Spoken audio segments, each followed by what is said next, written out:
Our guest says turbulence has not been implicated in any crash, but injuries occur only where passengers are not taking basic precautions. There's been, in the last few decades, there have been no instances of an aircraft getting damaged due to turbulence.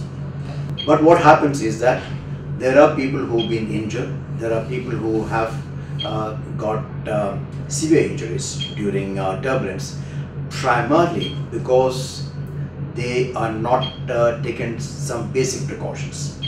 You have cabin crew getting injured on an aircraft primarily because they are walking down the aisle and serving drinks, and you will find suddenly you encounter a turbulence and you get thrown up because of the turbulence, and then you land up, and unexpected turbulence can cause you injuries. As a passenger, if you are wearing a seat belt and fastened, then there is actually not much of a worry other than the feeling of discomfort during turbulence. Now, a lot of people talk about the aircraft falling out of the sky, hitting air pockets, and there are people who said that it fell almost 2,000 to 3,000 feet in about 2 to 3 seconds. Right. Now, those are actually not true. The altitude variation that the aircraft undergoes during turbulence is normally about 10 to 15 feet. A maximum of 30 to 40 feet is what one encounters. The altitude does not change more than 30 or 40 feet. So when a person says we almost fell out of the sky, it is a misnomer. It doesn't really happen. Right. And we also loosely coined the term called air pockets. Now the air pocket is again very little understood by the people.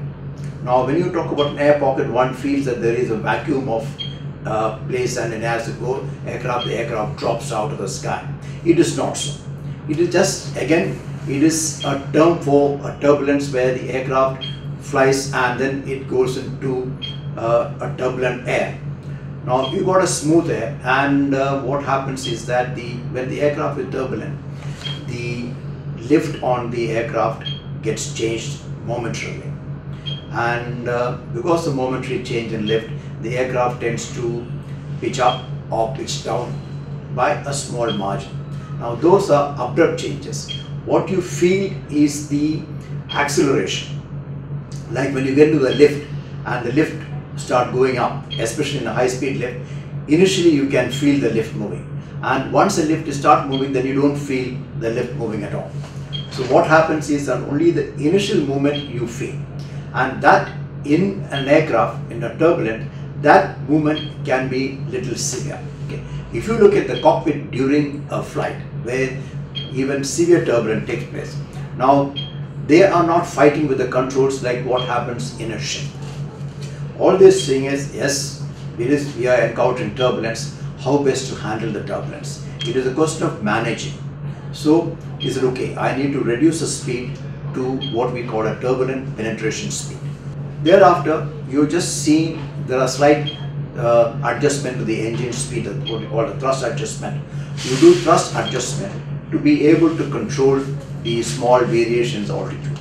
That's about what happens in that. And otherwise, there is nothing panicky taking place in the cockpit. Unlike what you see in a ship where the captain is struggling with the tiller and things like that. You have a low-level turbulence, which is like the wind is flowing over the a smooth surface, and you have hills, you got buildings, and which hampers the smooth flow of air. When it hampers the smooth flow of air, and the air now becomes turbulent, and when you come in for approach and landing in areas where there are tall buildings and things like that, you will find that this turbulent air interferes with smooth flying and the aircraft gets thrown around a little bit. That is a normal turbulent feature that you encounter during low-level activities. You also find that during hot day, you will find that because of the air rising from heating up from the ground and coming up, you will encounter a certain amount of turbulence because of the hot air coming up. When a heavy aircraft takes off, there is a certain amount of time gap that is given before the next aircraft is allowed to get airborne. and that time gap is built on whether a heavy aircraft is following another heavy aircraft or a light aircraft is following a heavy aircraft, because the heavy aircraft turbulence can upset a light aircraft. So those are documented and controlled by the air traffic control.